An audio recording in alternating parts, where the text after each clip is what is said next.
Hello, everybody. I am Talia Marcajani, naturopathic doctor. This is the Good Mood podcast. In this episode, I wanted to dedicate the conversation to emotional wellness, this idea of emotional resiliency. And rather than, frame mental health as mental health, to dive into the realm of emotions through this book called 90 Seconds to a Life You Love by Dr. Joan Rosenberg, PhD.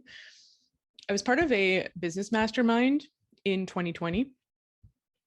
And in one of our meetings, Dr. Joan spoke to us, and she left a mark on all of us as she was sort of outlining her theory of mental health and working with trauma and dissociation and helping people connect more to their emotions. And her approach was to coach people through embodied awareness, feeling their emotions and body sensations, and letting these emotions flow through the body, and tolerating these emotions for about 90 seconds. So according to her, emotions only last in the body, or at least the physical sensations, the chemicals that cause our emotions, they last 90 seconds in the body. And if we understand this fact and we essentially surf the wave of this emotional and physical experience, it frees us up in life to be able to confront anything. Because according to Joan, depression and anxiety and procrastination and addiction and all of these things, even our intolerance of negative events are all a result of our fear, not of certain things happening to us, but of the emotions we'll feel, we expect to feel when these events happen. And so I'm going to, like I often start most solo podcasts, with a story of my own personal experience. I have had many experiences of really feeling into the emotional space. Part of that is through some herbal allies, certain psychedelic medicines that have helped me really open up my, what you might call the heart chakra, and really tap into some deep seated grief that I think is whose accumulation I think is a natural part of being human in modern society. But just a few weeks ago, I was experiencing like a really crappy week. And I was talking to a friend online who's a psychotherapist, and we were just catching up. He wasn't doing any therapy on me. But, we usually, when I talk to friends like this who have a depth and understanding of the human experience, we often dig a little bit deep. And so I was telling him about some circumstantial things that were happening in my life. And he said something to me, sort of framed my problem in a way that really triggered me. And so some sort of nerve was just hit. And I remember I had to kind of just stand up. And so I was talking to him online, like typing, and I had to stand up and leave my computer. And I kind of went and got a little bit of space for myself, even though I'm not necessarily near my friend. I just needed to shift my perspective. And there's some research or some theories behind that, is that changing the focus and the tension on the muscles that surround the lens of the eye. So when you're focusing on something near, the lens muscles are more tense. And when you look at far distant objects, they relax, and that can shift our nervous system. So it's this sort of this impulse I had to just kind of back away from the computer and go to the kitchen to make some tea may have had some physiological mechanism, some physiological wisdom to it. Anyway, so I get up to go make myself a tea, and just sitting with the feelings that are coming up for me, like this heaviness. And I ended up just leaning on my kitchen counter, just collapsed, or elbows on the counter, head in my hands, and my body just shaking and racking with these deep guttural sobs that were coming out of me. Like, it was loud. I think my next door neighbors may have heard. This is not necessarily a common occurrence for me, but it might happen every few months or so, definitely triggered by like things that awaken whatever it is, whether it's a trauma or grief within my body. And a few seconds later, and this is really remarkable because this is the part I remember the most, is that after this, it seemed like a massive wave of intensity had passed through me, causing this release of tears and sobbing. I'm not exactly sure how long it lasted, but it felt like, a few seconds, maybe a minute and a little bit. So still with tears and snot streaming down my face, I like felt calm. So I'm left with like all this mucus and everything. I'm just kind of wiping my face off. And I just felt like clearer. Like I had some perspective. I had my prefrontal cortex active again. And I still felt like kind of heavy inside, like a little bit exhausted, as if I'd just done a 90-second sprint. But I felt open and I felt that I had released something. And so I knew that my friend's sort of there, like hanging. I don't know how I responded to him, maybe something kind of short or something, right? Like when our prefrontal cortex is offline, because we've been triggered, usually our response in that moment to somebody is maybe, it could be aggressive, it could be anxious or fearful, right? So it could be defensive. I'm not sure exactly how I responded in this moment, but I knew I need to go and like engage my prefrontal cortex and co-regulate with my friend again. And so I went back to my computer and told him, like, what you said really triggered me, but it's okay. Like I just had this total emotional release, and I know that you weren't meaning any harm in your comment and your perspective, and I value it. And I know my feelings are my feelings. Like I take responsibility for how those comments affected me, because I know your intention wasn't to hurt me. So I just sort of resolved it. And it was this really remarkable situation for me, because it reminded me of Joan Rosenberg's book, this 90 Seconds to a Life You Love, because she would have said that in that moment, I had done a few things that were in line with her Rosenberg Reset. I'd been open to feeling the moment-to-moment experience of my emotions and body sensations. And that's how I recognized that I was triggered and that I needed to respond in some way by maybe stepping away from my computer, and that I had allowed these waves of emotions to run through my body and let them flow. And I'd let them flow to their completion, which according to her is about 90 seconds. I'm not exactly sure how long my waves lasted, but it makes sense. And in so welcoming the experience and allowing it to happen rather than blocking it, fighting it, or projecting it, like projecting onto my friend, like, you're such a mean person. How could you say that to me? I can't believe it. I was able to actually release these emotions and let them go. And the feeling afterwards was one of like, I remember like waking up the next morning feeling really good.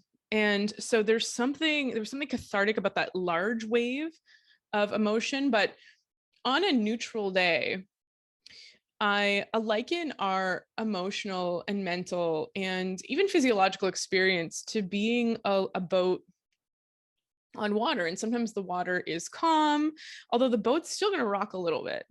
Sometimes the water is more turbulent, and sometimes there's a storm and the boat is rocking. And the better the boat can absorb and rebalance itself after every force and impulse of the waves, the more resilient that boat is, right? And if a really intense thing hits it, it could potentially topple. But being able to absorb that energy allows the boat to kind of stay centered. And in more turbulent days, when you're reacting to something, you're processing something, maybe you're feeling like there's a lot more of those waves, the intensity of them is more.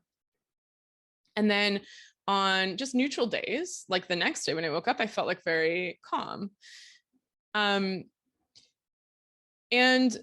I was able then to continue to stay open to experience and just notice like little tweaks of frustration or helplessness or disappointment or shame that show up in my body and pass through.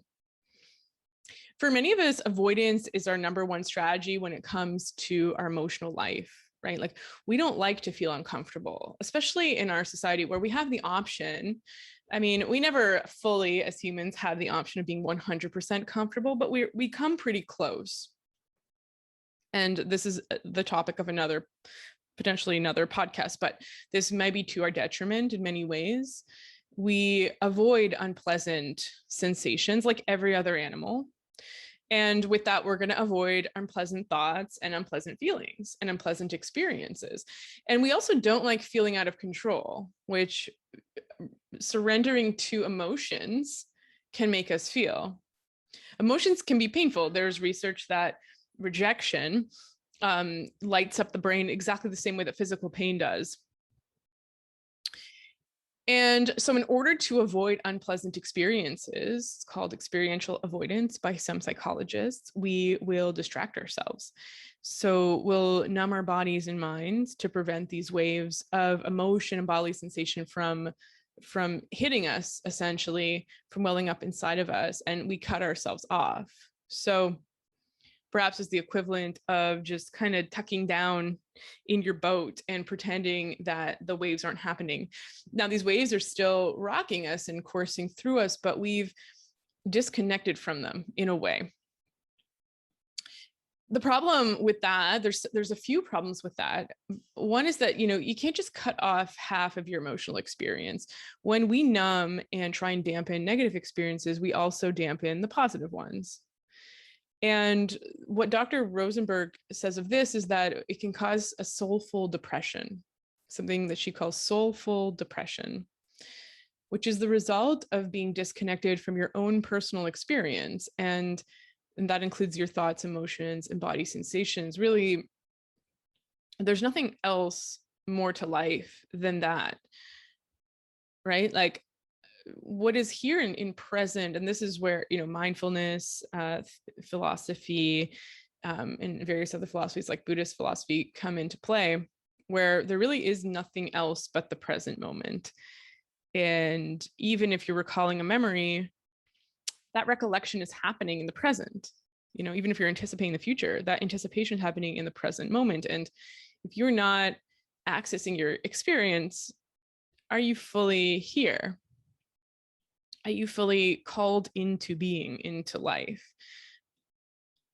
And so soulful depression, I think, might be an epidemic in our society. We know that mental health conditions, however those may arise, certainly are. And it's characterized by an internal numbness or a feeling of emptiness. This might manifest in someone that's feeling fatigued, brain fog, just feeling kind of cut off from experience. A few patients have described it as looking through, engaging with the world as if you're underwater, or things feel kind of foggy. There's a bit of like tunnel vision, just feeling far away. That might be a more extreme manifestation of a sort of a dissociation or derealization process that can happen as a result of trauma. But this sort of numbness and emptiness and hollowness and sense of meaninglessness is characteristic of what Joan Rosenberg calls soulful depression, that arises as a result of cutting ourselves off from our emotional and physical experience in order to avoid pain and discomfort. Over time, this soulful depression can transform into isolation, alienation, hopelessness, perhaps like what we would characterize or diagnose as true major depressive disorder, where it's, at this point, impossible to get out of bed. And I think if I reflect on everyone I've worked with who suffers from anxiety, including my dog, Coco, anxiety in many ways is a result of cutting ourselves off from emotional experience as well. Anxiety is a coping mechanism, chronic anxiety. It's a way that we distract ourselves from the unpleasant emotions that we try to disconnect from. So think about this. When we worry or feel anxious, our experience is very mental. Very often, we might articulate, when we're asked what's bugging us, we might articulate that we're worried about a specific outcome, like something going wrong. It may be very rational. Like, I'm worried that, these people won't like me, or my book will be a failure, or I won't get a good grade on this test. However, if we look further, even deeper, it's not so much perhaps the outcome that we're worried about, but a fear and desire to avoid the unpleasant emotions that might result from the undesired outcome, the thing that we're worried about. So in a sense, anxiety is a way that we distract from the experience of our emotions. We stay in our head and in our worry and transmute these emotions into more superficial thoughts or worries. And so it's helpful to ask, like, when you're feeling anxious, what are you actually feeling? And Dr. Rosenberg says you're probably feeling one of the 8 unpleasant feelings that we try to avoid. And these 8 emotions or 8 unpleasant feelings are sadness, shame, helplessness, anger, embarrassment, disappointment, frustration, and vulnerability.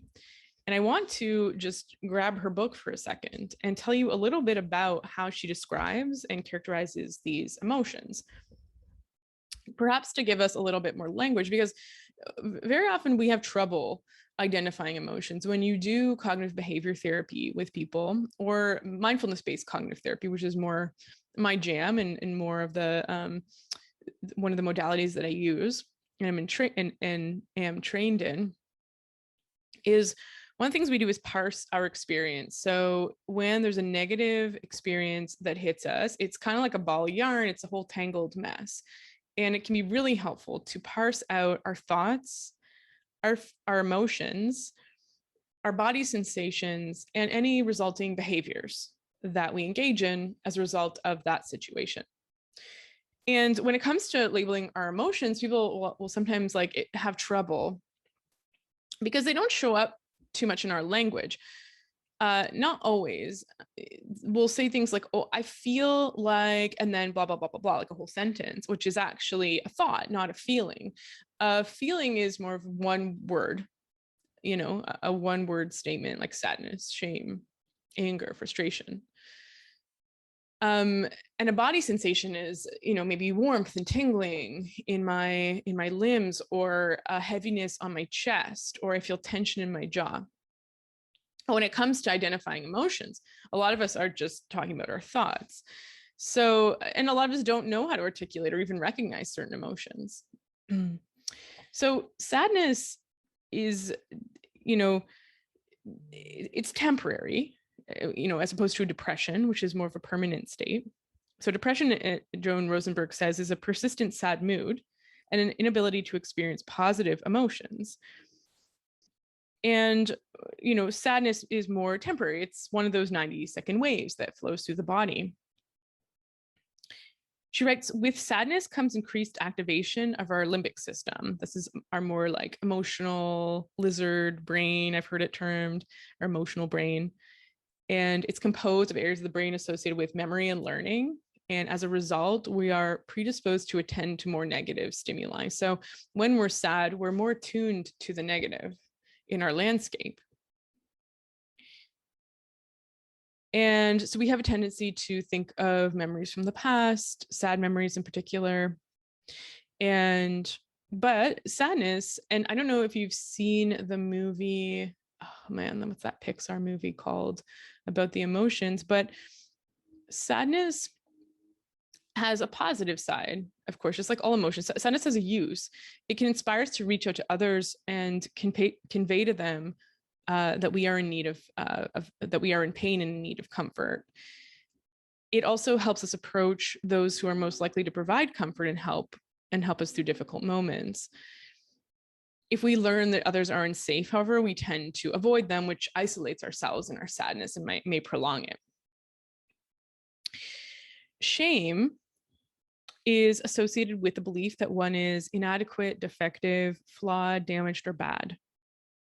It sometimes connects to high levels of harsh self-criticism, and that further exacerbates it. So it becomes a cycle that keeps those 90-second waves in circulation for longer. So there's a vicious cycle that occurs, shame leads to self-criticism, and self-criticism leads to shame. And as with sadness and depression, so she distinguishes between general shame, which is the result of perceived social rejection or feeling as though one's self-esteem or social status has been threatened. And that results in this huge dumping of cortisol into the body. And that results in the behavior that results from that feeling is submissiveness, right? So that shoulders slumping, tail between your legs. I don't want people to reject me or to not like me. And I feel bad about who I am and myself. That's general shame. And core shame is often seen in people who experience significant criticism, physical abuse, or verbal abuse as children. So it results from chronic and detrimental exposure to these encounters without appropriate reconnection or healing. And again, there's more cortisol and fear response that's associated with general shame. And it can affect our physical health and our emotional health, especially when it's internalized, identified with, so incorporated as part of your core sense of identity and who you are.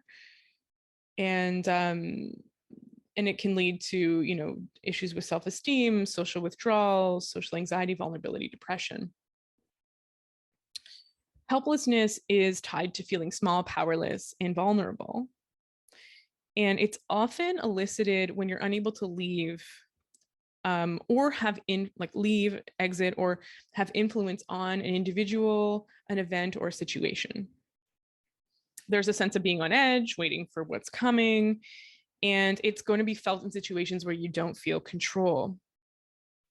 Or when you feel, you don't have control, you feel less control, or you feel out of control. Helplessness associated with fear responses in the body. And these fear responses are actually, we pathologize them because we, and this is, again, possibly another podcast topic, but we pathologize a lot of normal physiological responses. The stress hormones that can result from helplessness or be associated with helplessness are actually helping us. They're preparing us to deal with the avoidable situation that we assume is coming. This emotion is alerting us to. So feeling helpless, Joan writes, can motivate change. And dealing with stressors, even those beyond one's control, provides the opportunity to develop self-esteem, problem-solving skills, and a sense of self-efficiency.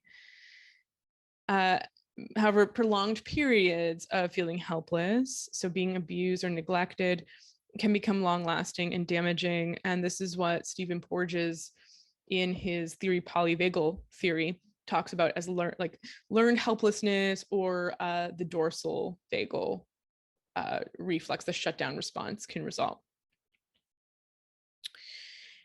Anger has, she writes, two primary functions. It's a protective response, and it facilitates social communication. Anger is a very active emotion, and it can inspire even the most agreeable of us to say or do something, essentially to form a boundary and to fight or to defend ourselves, or to cause some perhaps much needed change. So anger is useful. It's available as a way to respond to distress, harm, or pain, and often elicited when you've been wronged in a situation and when you see yourself as morally right. So overwhelmingly, we view anger as a negative emotion, and there are sexist underpinnings to this idea that it's less tolerated in our society when it comes from women. We have words to describe a woman who's angry that are not nice.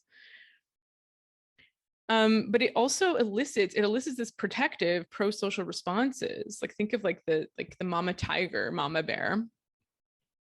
So, and that could be like acting on behalf of someone who's less advantaged, reacting to unfairness, or helping when someone's being victimized.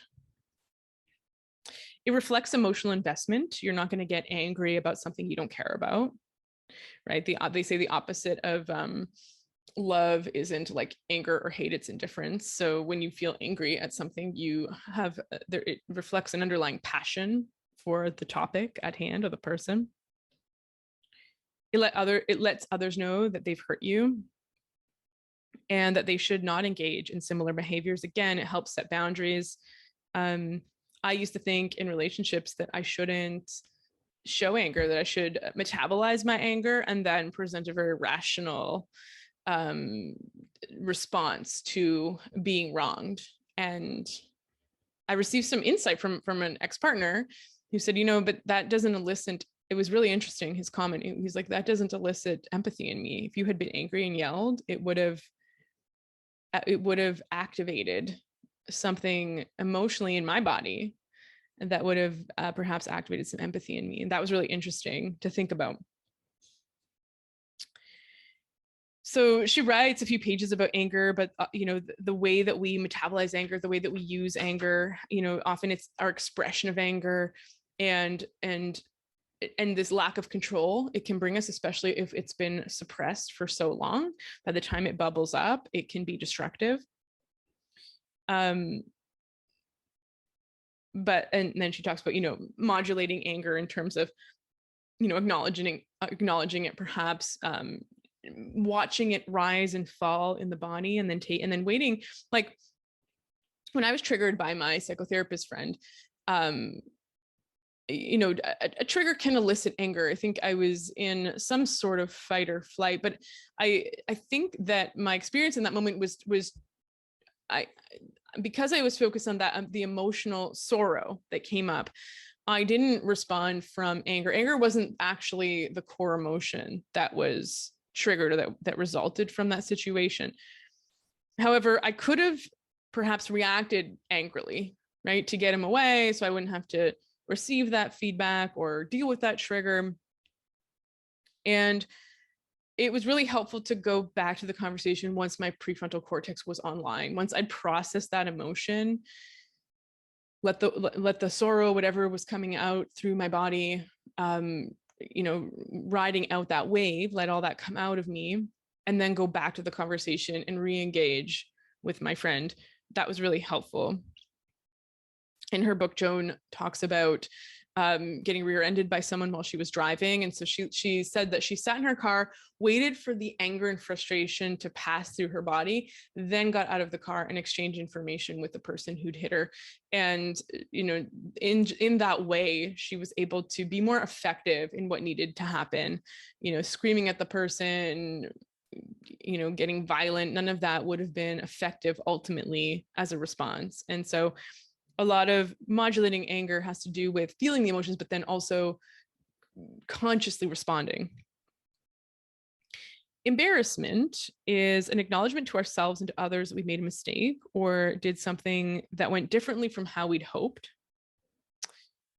And it's interesting that procrastination, in her book, she says that procrastination is actually, it's not a lack of discipline or anything like that. It's actually an avoidance or strategy that we use to avoid emotions. And one of those emotions that's common, maybe embarrassment.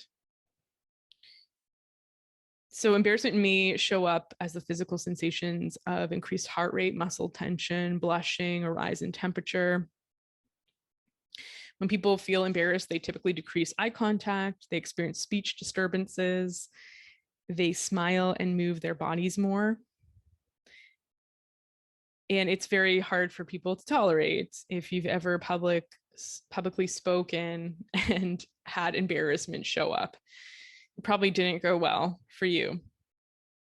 Socially, though, it serves a purpose because embarrassment makes us more likable. So blushing and the smiling and the kind of coquettishness that embarrassment inspires in us makes people like us more. And that can help to kind of smooth the edges of whatever faux pas we might have committed.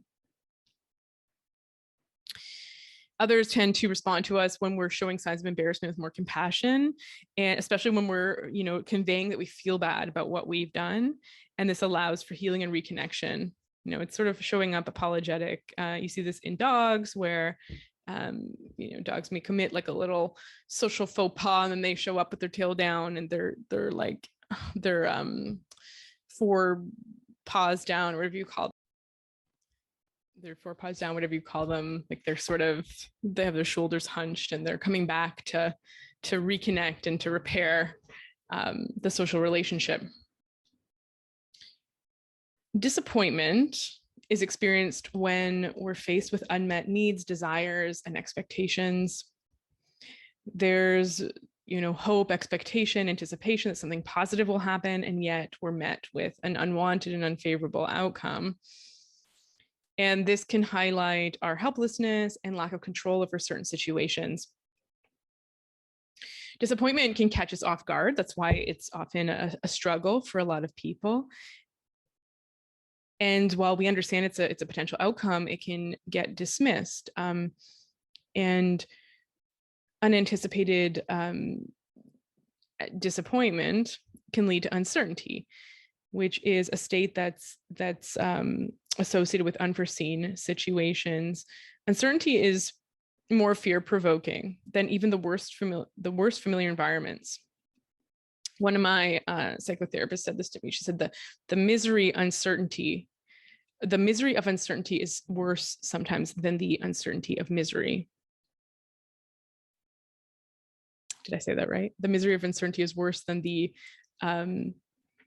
certainty of misery.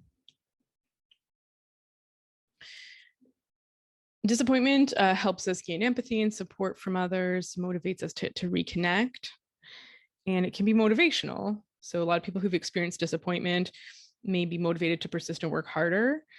And it's important to contrast it with regret, which comes from believing you made a bad decision when you dislike your obtained outcome relative to your desired one. By contrast with a disappointment, you would have still made the same choice. It's just that you wanted a better outcome. So you're not necessarily looking back on what you did and wishing you'd done something differently.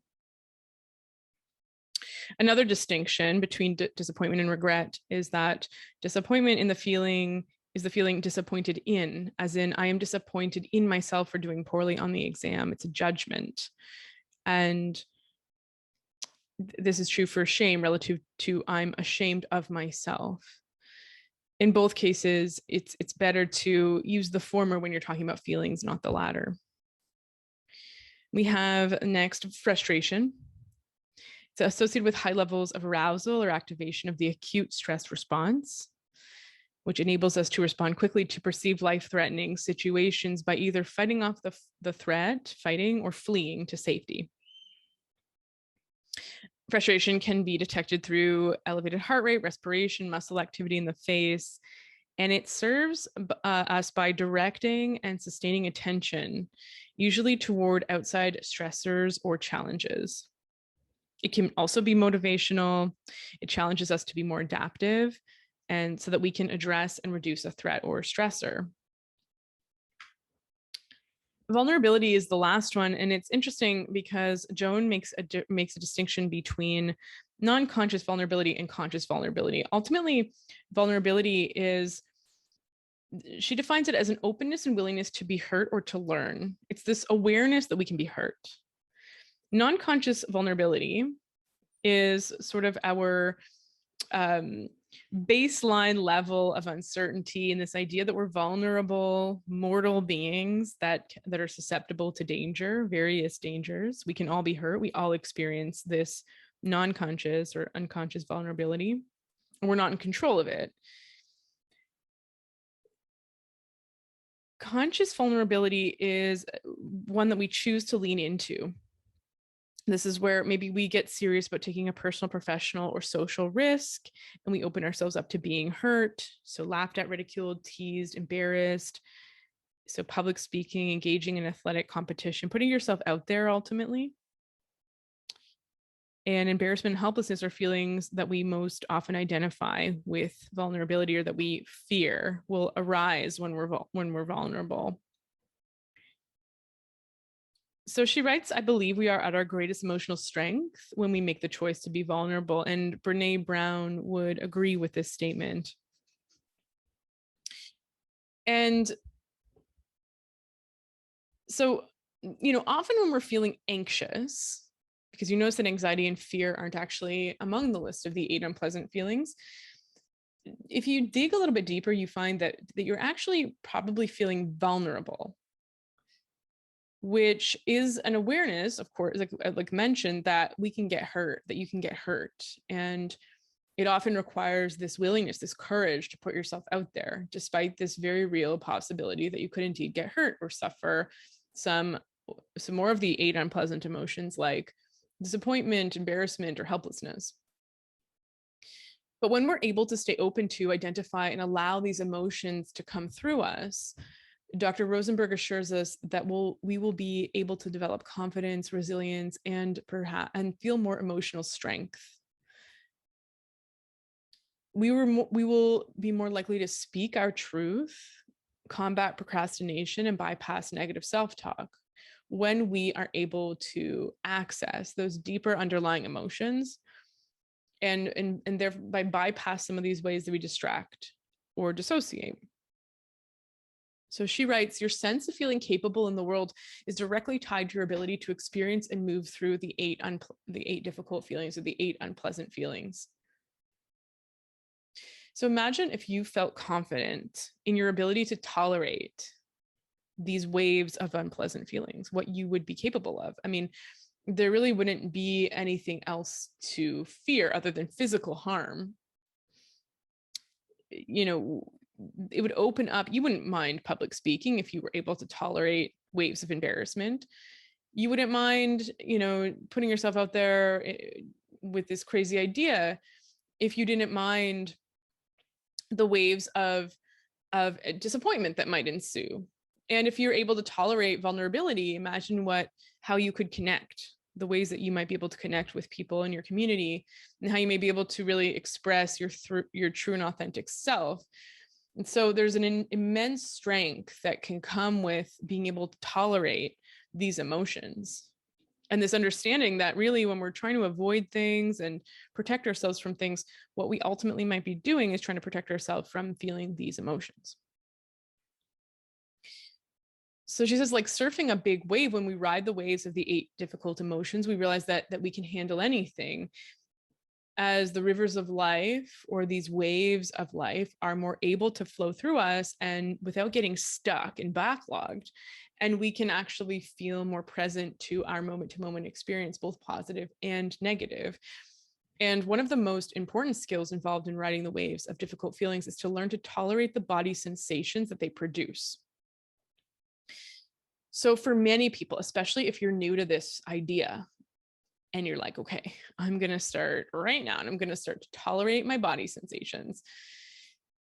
First of all, it might be really difficult to even understand what that means if you've been, you know, kind of distracting from them with food or addictions or procrastinations or projection. Or in the book, she describes, there's a few pages dedicated to the ways that we distract from our emotions. But for many of you, these sensations will feel very intense, especially if you haven't practiced turning towards them. But the important thing to remember is that they will eventually subside. So they might get intense, but they're not going to overwhelm you. And maybe even to the point where you feel like they might is often at the point at which they start to decrescendo or subside. In the majority of cases, this lasts for under 90 seconds. And therefore, the key is to stay open to the flow of energy from these emotions and breathe through them and watch them crescendo and then dissipate. It's like I always think about my experience in Vipassana. So it's really kind of a life-changing experience for emotional regulation, because I had to sit with physical and emotional and mental discomfort, and there's no rock to hide under. There's no way to distract yourself.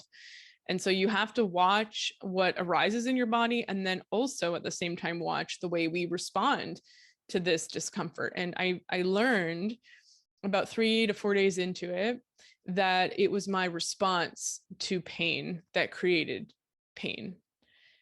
And it was like I put a dam up and tried to prevent the flow of energy because I didn't trust it. And once I released that and just sort of related to the pain as a sensation, it wasn't pain anymore.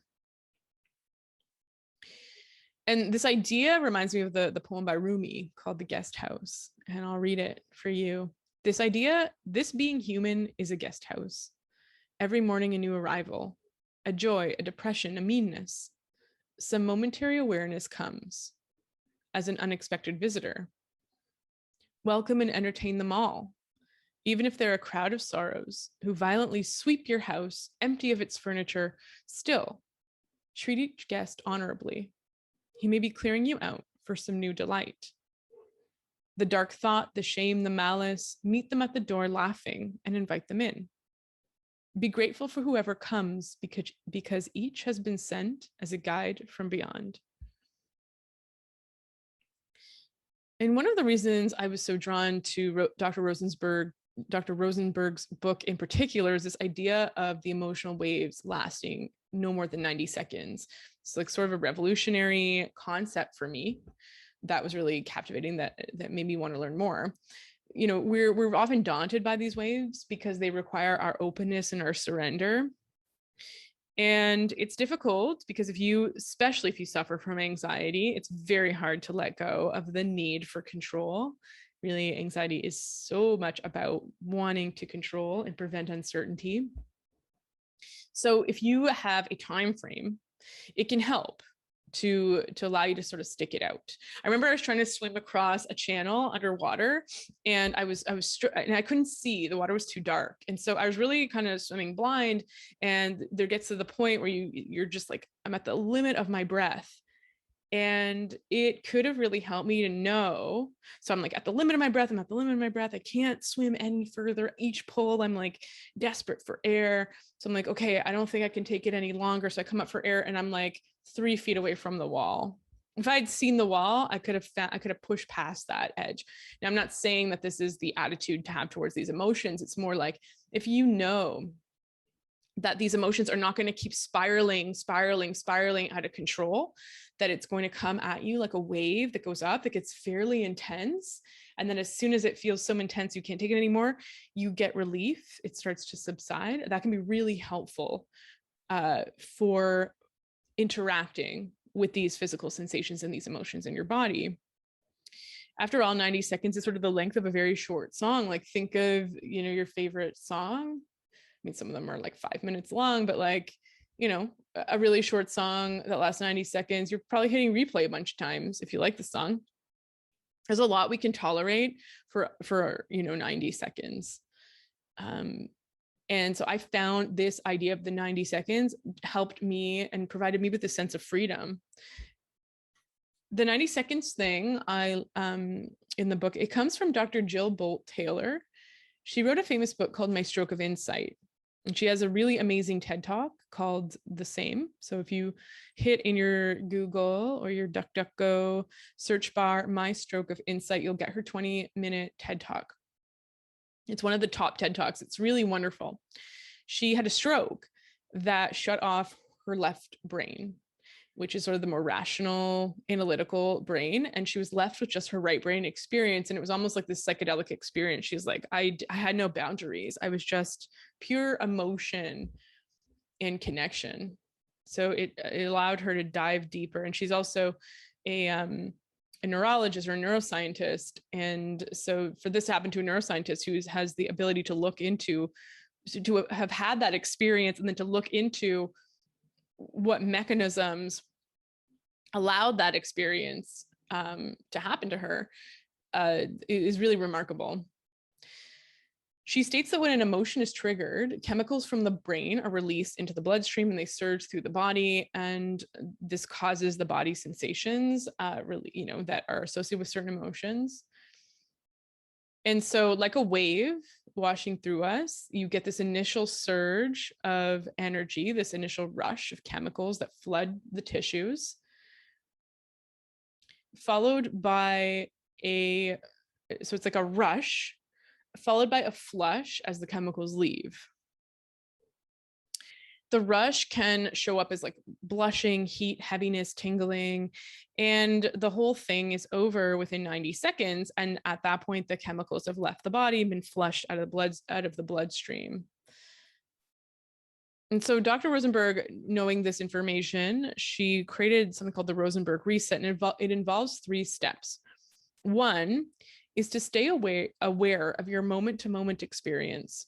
Fully feel your feelings, your thoughts, and your bodily sensations. Choose to be aware of and not avoid your experience. This can be maybe the most difficult step, right? I think it could show up for you as journaling, as mindfulness, as yoga, as meditation, as going for walks in nature, stepping away from your phone, breathing, breath work. What is happening in your body? Even asking that question is ultimately allowing yourself to be open to your experience. Like, what is happening in my body right now? Number 2 is experience and move through the 8 difficult feelings when they occur. And it helps to start with more neutral days when the sea is flat and relatively calm than it is to work with, like we say in mindfulness-based cognitive therapy, it's best to start with the 10-pound weight versus the 100-pound weight. Like what was the weight I was experiencing when I had that trigger? Maybe it was like a 70-pound weight. It was pretty intense. And to not have tools, yeah, you want it when you're starting to lift weights, you want to start with the 10-pound weight. You don't want to jump to a 70-pound weight necessarily right away. You want to build the strength and muscle around the skill first. So it's helpful to start with more neutral situations, which is why seated meditation, mindfulness, breath work are helpful as regular practices and not so much as responses. Using them as responses to more intense triggers or activated situations is sort of something that comes with time. And that's often why it's like, oh, deep breathing doesn't help me when I'm having a panic attack. It's like, no, because at that point, now you're being asked to lift a 100-pound weight with a skill that likely, with a muscle, with a skill that likely needs more practice. So yeah, you want to maybe practice this from more day-to-day basis, learning to identify, perhaps make a little journal of when these emotions occur throughout the day. And again, those 8 emotions are sadness, shame, helplessness, anger, embarrassment, disappointment, frustration, and vulnerability. And then number 3 is to ride one or more of these 90-second waves of bodily sensations that the emotions produce. So yeah, there might be another wave after the initial one, but the important thing is, like, when you're surfing and you get wiped out by a wave, if you're able to come up for air in between, it's not so bad. Although 90 seconds is a long wave to be held under. Luckily, while this is happening, when it's emotional experiences and body sensations, you're able to breathe through it as opposed to surfing. Many therapeutic techniques such as mindfulness, dialectical behavior therapy, somatic therapy, like all these body-centered therapies, which we now know are probably more effective for working with trauma and the emotional body than just simple talk therapy.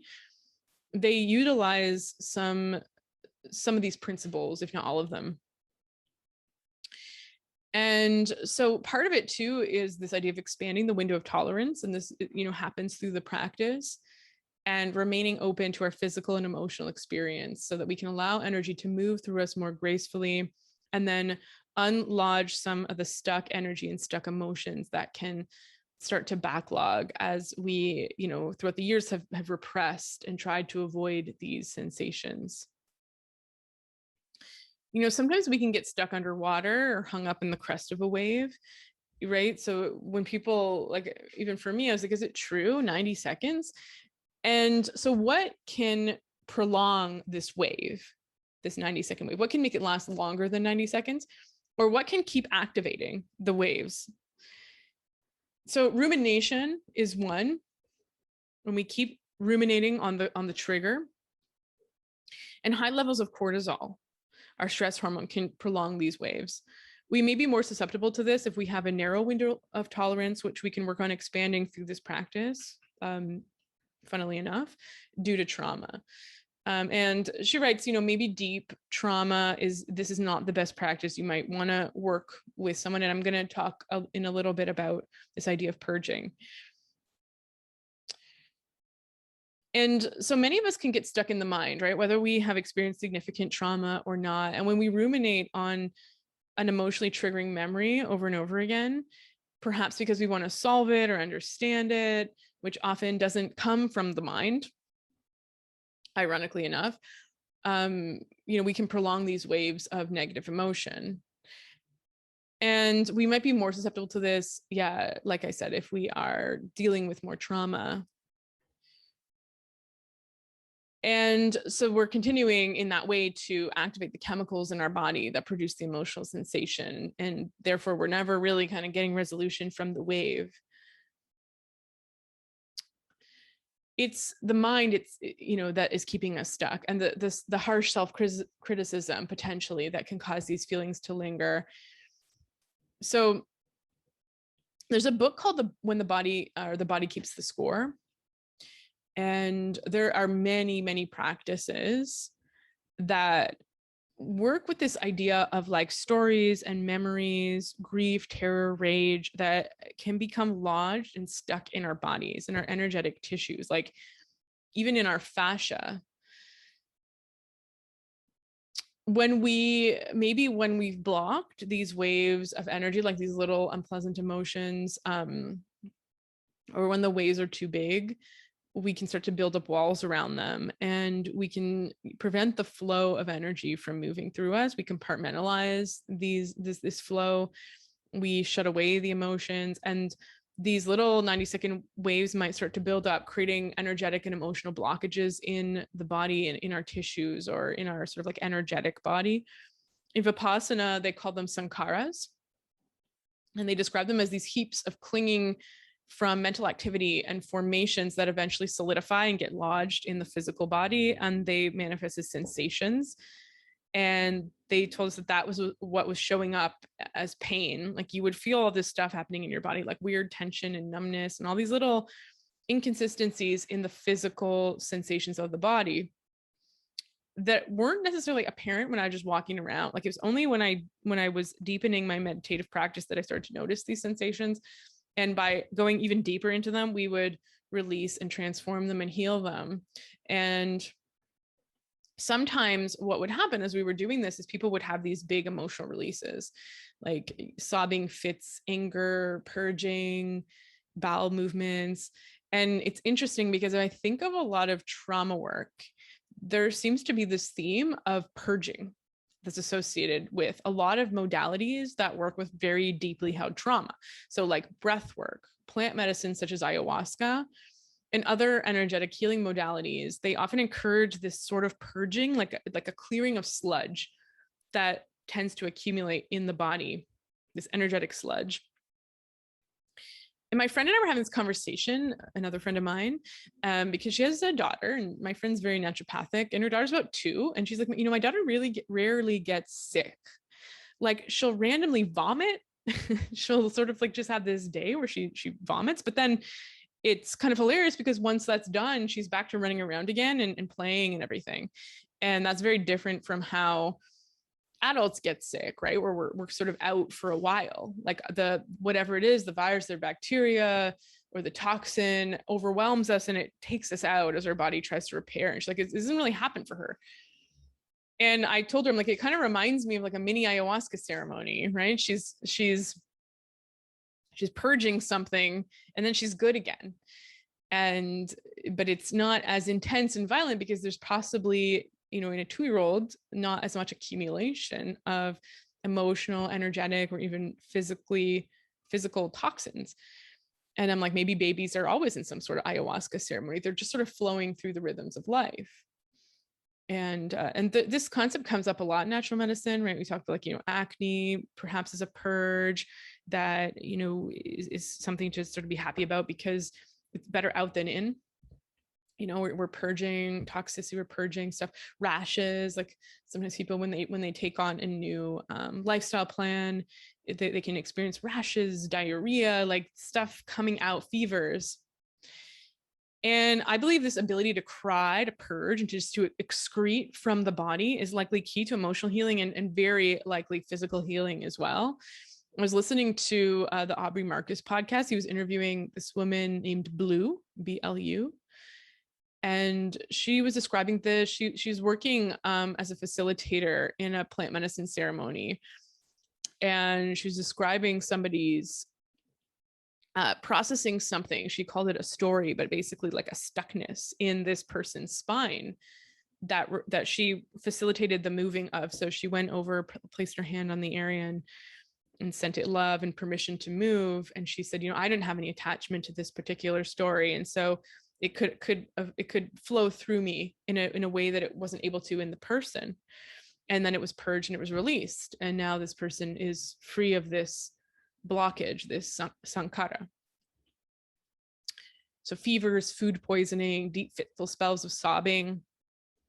Maybe all of this is important for clearing up the backlog of old emotional baggage and sludge so that we can free up our physical bodies and our emotional bodies to now ride these 90-second waves in our moment-to-moment experience. And I've certainly had that. Like in Cambodia, when I was traveling, I had this crazy one-day random bug. And I remember just like something kind of it felt like I'd been dealing with a lot of stress the year before. And this trip, after that food poisoning, I felt like clean, Same with a fever I had at the end of 2019. again, it felt like I was sort of resetting something, just cleaning something out of the body, like a bit of like a deep clean. And then of course, emotional purges, from certain plant medicines or deep, healing journeys that have been on like the Vipassana retreat. Grief is one of these primary sources of sludge, I believe, perhaps because we live in a culture that doesn't quite know how to handle grief. So we kind of timestamp it, we limit it, we compartmentalize it, we commercialize it, we medicate it. So many of us suffer from an accumulation of suppressed grief, sankharas, that have become lodged in our bodies. And so Francis Weller, a Jungian psychoanalyst, he puts it this way. He says, depression isn't depression, it's oppression, the accumulated weight of decades of untouched losses that have turned into sediment, an oppressed weight on the soul. Processing loss is how the majority of therapies work, by touching sorrow upon sorrow that was never honored or given its rightful attention. And so, like a suppressed bowel movement, we can cover up our feelings. Like a major source of issues with the migrating motor complex, and one of the causes of constipation, is that we suppress these subtle urges to have a bowel movement, maybe because for social reasons, for reasons of convenience, right? So again, instructions from the mind, like don't poop here, there's people can hear in the stall next door. And what happens is then these urges go away and we stop having the impulses, and then our poop gets backlogged. And our feelings, in the same vein, can be covered up, distracted from, backlogged. But when we start to turn our attention to them, we might find ourselves, running to the nearest restroom. We're like, oh my gosh, now I gotta like poop everything that I've been storing up for a few days. Now that I have a chance, like I remember, like it's happened to a few patients have had this story where they're like, I am constipated, and then I'll have random spells of urgency or diarrhea, and sort of like make this graphic at the end of this. Hopefully no one's eating. Poop is like a big topic in my practice. I love talking about poop. It's so important. Poop and emotions and grief and sludge. But these patients, a few of them, it's not just one, would say like, but as soon as I walk in the door to my house, that's when I go to the washroom. It's like my body is instructed when it's appropriate to have diarrhea, which is, I think, super interesting, right? The gut brain connection goes back and forth, is this really important super highway that we have in our bodies.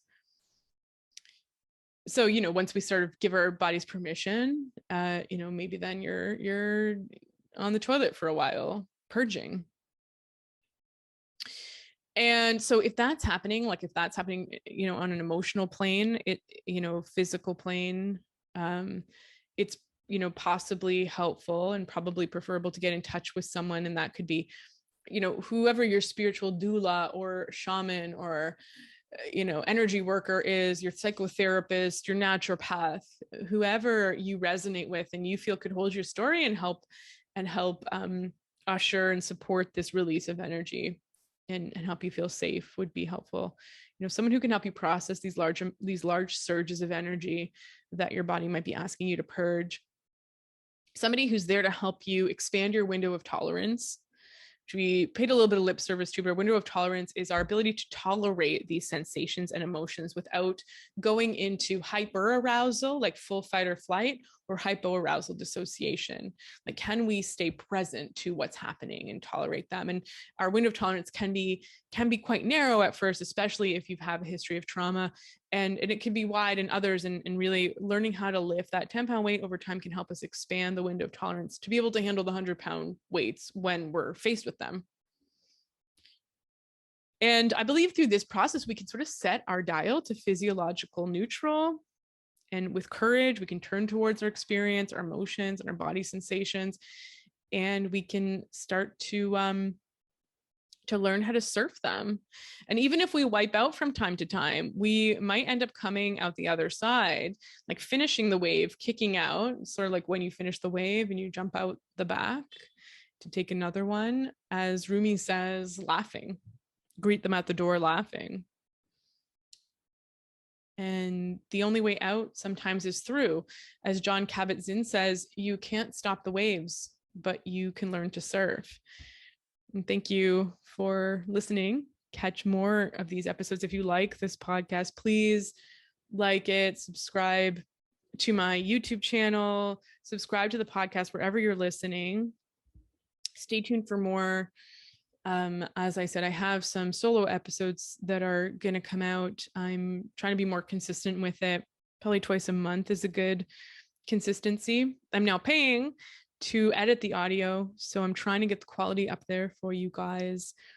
Please let me know, let me know what you think of these episodes. Rate the podcast. I know on Apple you can give it a few stars. If you want to give it 5 stars, I'd love that. Leave me a comment on the YouTube channel, and let's try and share this podcast with as many people as you think it would help. People that you know who could use this information. Check out the book, 90 Seconds to a Life You Love. And let me know what you think. Take care.